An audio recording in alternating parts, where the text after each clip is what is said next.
They laughed when my brother-in-law raised his glass and called my army job a dead-end desk gig. My own mother chuckled along, patting my hand like I was a fragile child, as if 8 years of service and a Bronze Star were nothing but paperwork.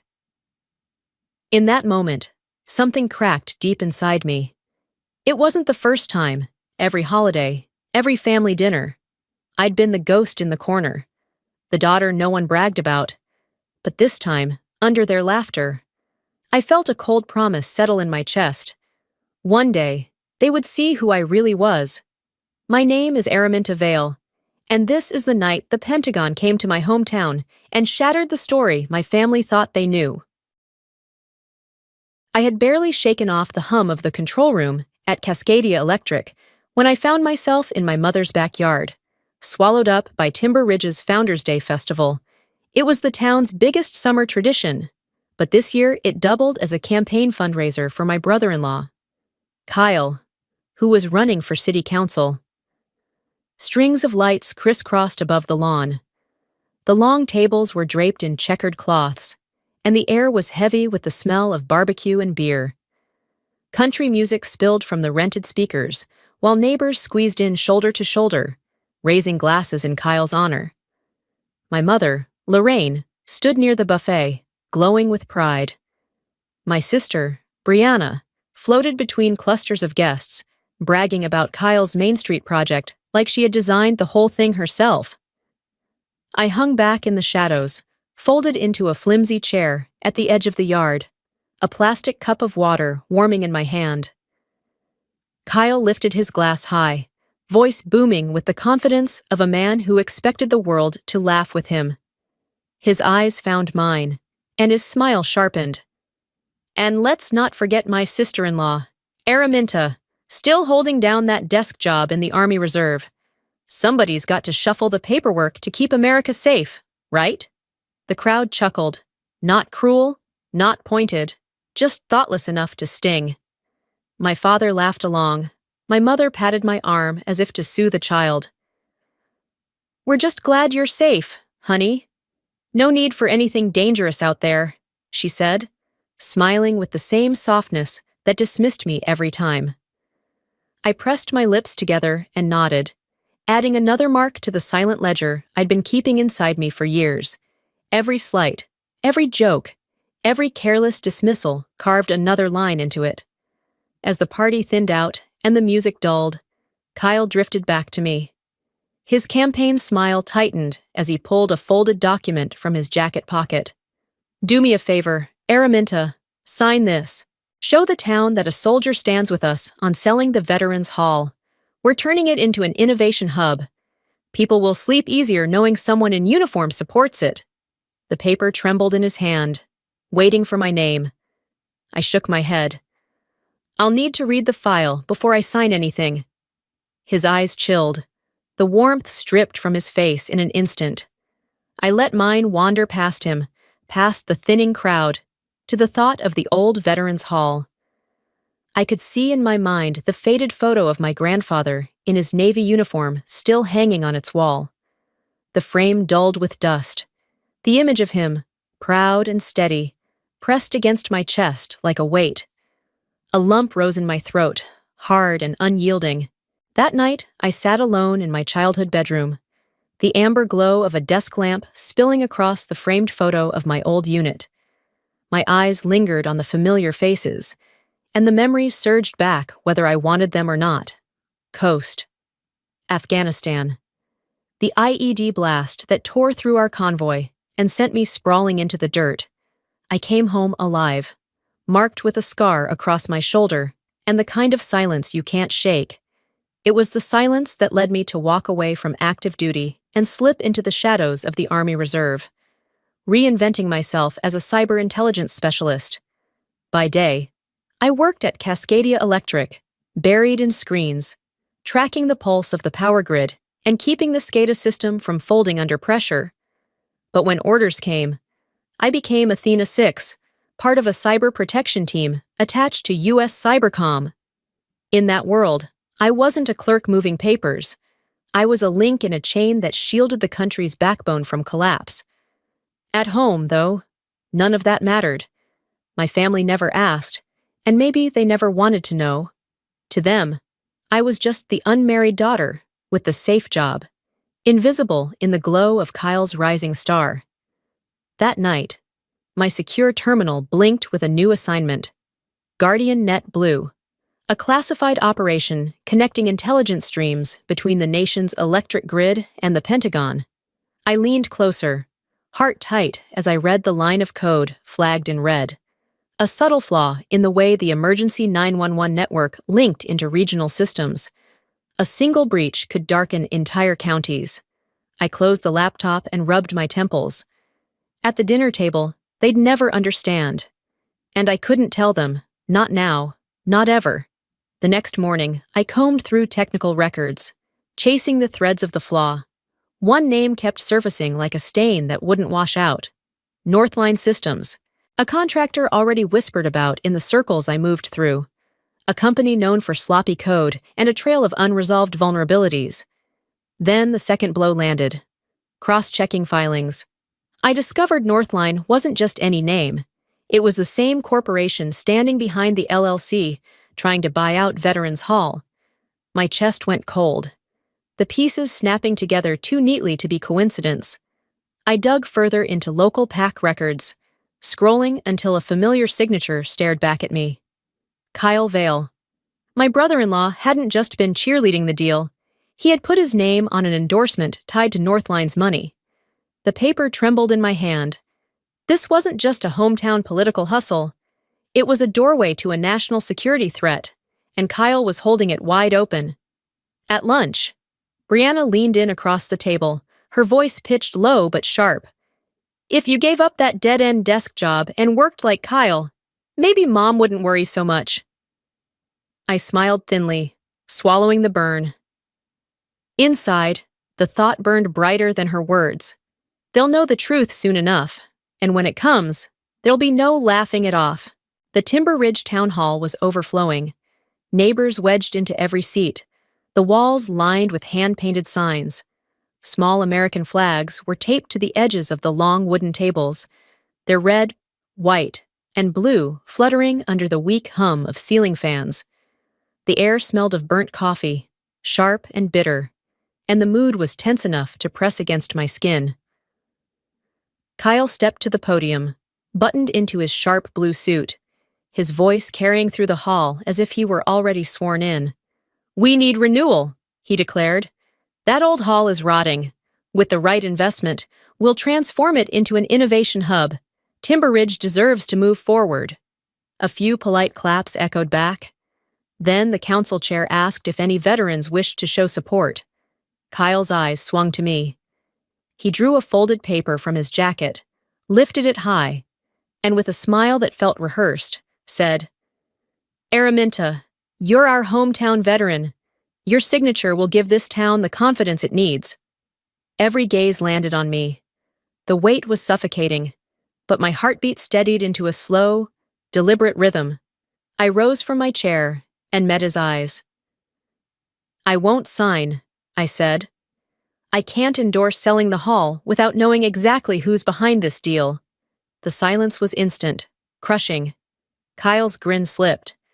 Brianna shook her head, disappointment written across her face. My mother tugged at my sleeve and whispered urgently, "Don't stir things up, honey." But I'd already laid the documents on the table, public PAC records with Kyle's signature neatly inked beside the name Northline Systems. Whispers surged through the room like a sudden wind, neighbors leaning in, murmuring. Kyle's jaw tightened as the council chair adjusted his glasses, reading for himself. When the meeting finally broke apart, Brianna cornered me in the parking lot, her voice sharp enough to cut.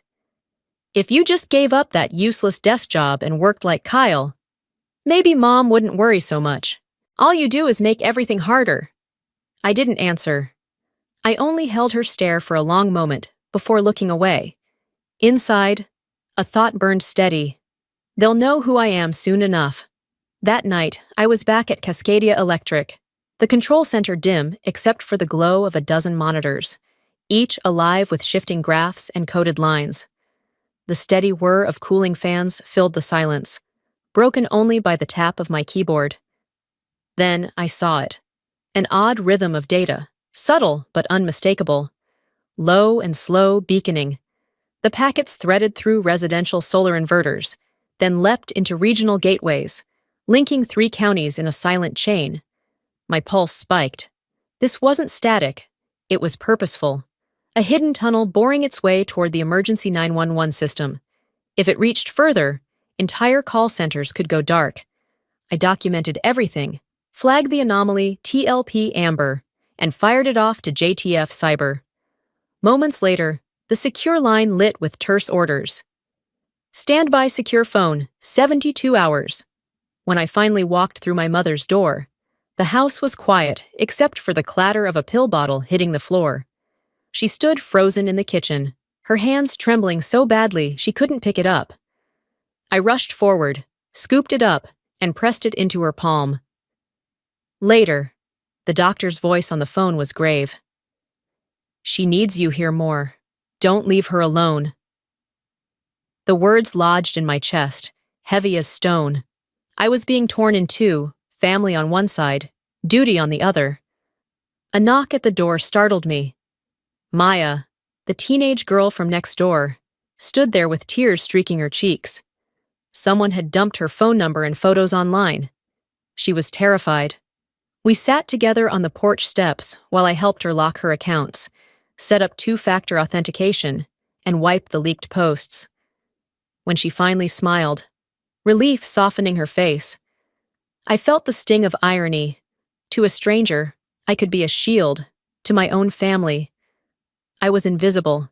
Later, upstairs in the dark, I slid open my drawer. The secure device waited inside, its screen dark for now, but pulsing in my mind like a heartbeat. I stared at it for a long moment and whispered to myself, "It won't stay quiet for long." Late afternoon at Founders Day. I was stuck out in the parking lot, stationed like an afterthought while the laughter and music rolled from the festival grounds a world away. I sat on a flimsy plastic chair, sweat prickling under the fading sun. Then my jacket pocket buzzed. Not a phone call, not a text. The sharp rhythm of 313 I knew too well. I pulled out the secure device. On the black screen, words glowed like a blade. Guardian Net, CONUS. Immediate 2 options appeared. Option A, Portland Air National Guard Base, 30 minutes away, discreet and invisible. Option B, Timber Ridge High School Stadium, 14 minutes, right in the heart of the festival, undeniable. My hand tightened. Logic screamed for Portland, but 30 minutes meant risk, and I'd lived too long hidden in their blind spot. I whispered, "Timber Ridge?" As I looked up, I caught sight of my mother in the stands. Her hands clutched her purse, trembling, her gaze fixed on the officers already moving to block off the street. The weight in my chest told me nothing would be the same after tonight. The first sound was the thrum, distant but rising, like a swarm breaking loose. Then the storm hit. The rotor wash rattled rooftops, flags snapped, papers flew into the air, heads tilted back, eyes wide with confusion. Black SUVs, bearing the seal of the Department of Defense, tore into the street. Brakes screaming, soldiers fanning out with precision. The town froze. Kyle stormed forward, chest puffed.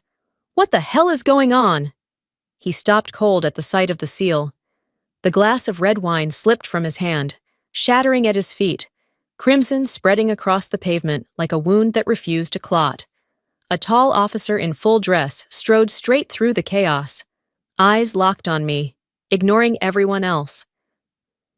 His voice cut through the roar of the helicopter. "Athena 6, the Secretary of Defense needs you now." My mother gripped Brianna's arm, face pale. Kyle's mouth hung open, stunned, silent. Around us, phones lifted high, live streams already exploding online. I rose from my chair, gaze sweeping across my family. My voice came slow, even. "I have to go to work." And then I walked, past Kyle's disbelief, past my mother's trembling, straight into formation. Behind me, Jonah's live stream surged across feeds, Pentagon helicopter and Timber Ridge. The story was no longer ours to contain. As the convoy pulled away, my phone lit with alerts. In the operations center downtown, the 911 alarms were flashing red, exactly the pattern I had warned about. Timber Ridge wasn't just watching history unfold, it had become the epicenter of a crisis. And in the raw code pulled from the first malware sample, a string leapt out at me, an identical test build marker from Northline's own bid documents. My breath caught. Was it an accident, a leak, or something darker? Deliberate sabotage wearing the mask of a contract? The steel door sealed shut behind me, locking the world outside. The air inside the crisis suite was suffocating, thick with tension and the hum of machines. Maps of the Pacific Northwest glowed across the wall, counties blinking red in jagged rhythm as data scrolled endlessly on the screens. I stepped into the center of the room, flanked by generals and advisors, and pointed to the cascading lines of code. This is the pivot chain, starting in residential solar inverters, through regional gateways, and ending in the 911 update servers. If we don't cut it now, within 10 minutes, every call center across 3 counties will go dark. The silence that followed was absolute. A general leaned forward, his jaw tight. Your recommendation? I swallowed hard, tasting metal, then forced the words out. Islanding. We isolate a segment of the grid, even if it means blacking out Timber Ridge. My eyes fixed on the pulsing dot marking my hometown. My chest clenched, but there was no other way. I signed the authorization, my hand steady even as my heart wavered. When the meeting adjourned, the Secretary of Defense crossed to me, his palm firm on my shoulder. Araminta Vale, he said quietly. This nation owes you more than it can ever repay. In that moment, the ledger of every slight, every dismissal, every time I'd been laughed off as invisible, burned away to nothing. A week later, the Veterans Hall was filled wall to wall, every seat taken, every corner lined with townspeople waiting for answers. The building that had nearly been sold off now stood as the stage for a reckoning. I carried the thick stack of papers to the long wooden table at the front. The shuffle of pages drowned out the murmurs, until only silence remained. My eyes locked on Kyle's, and I let my voice cut through the heavy air. Northline Systems is behind this LLC. The PAC filings carry your signature, Kyle, and Northline is the same contractor tied to the malware that nearly crippled our 911 system. You weren't selling progress, you were selling this town into a trap. The hall erupted, voices rising in disbelief, anger, betrayal. A veteran in the front row pressed a handkerchief to his eyes as I laid out the alternative. Keep this hall. Turn it into a cybersecurity lab for veterans and kids alike. I've secured a federal grant, and Cascadia Electric has agreed to provide equipment. Kyle stammered. His face drained. I didn't know it would go this far. His words collapsed into the floor. Brianna stared down at her hands, unable to meet my gaze. And my mother, who had always smiled away my service, looked at me with eyes wide and wet. For the first time, she saw me not as the daughter tucked safely into the background, but as someone who stood tall, unshaken, before an entire community. The Veterans Hall smelled faintly of fresh paint and sawdust, its old walls given new life. Warm yellow bulbs glowed overhead, spilling across polished floors, and the rows of tables now pushed together for a workshop. I knelt near the back, tightening the screws on a bookshelf I'd hauled in, while laughter rippled from across the room. Maya sat with 3 veterans, guiding their fingers over keyboards. Click here. Yep, that's it. Stronger passwords. Double authentication, she chirped, her voice confident, proud. She spotted me watching and ran over, her cheeks flushed. Miss Araminta, I just showed Mr. Peterson how to set up 2-factor authentication. He got it on the first try. I smiled, brushing dust from my hands, and straightened the framed photo of my grandfather in uniform, now hanging in its rightful place on the wall. His eyes, steady and proud, seemed to watch over us. In my pocket rested the letter from the Secretary of Defense, his handwriting etched into the paper. Thank you for choosing right when the moment demanded it. I slid it into the cedar box I kept for things that mattered most, declining once more the invitations from reporters eager for sound bites. My phone buzzed against the wood floor. A message from Kyle blinked across the screen. "I'm proud of you." I stared at it for a heartbeat, then brushed my thumb across the glass, sliding it into archive without a second thought. Stepping outside, I let the night air of Timber Ridge wrap around me. The street was quiet, the storefronts washed in the golden light spilling from the hall's new windows. The breeze tugged at my hair as I whispered to no one in particular. They used to call it a dead-end job, but the night the Pentagon came for me, I learned the truth. Real worth doesn't need a microphone.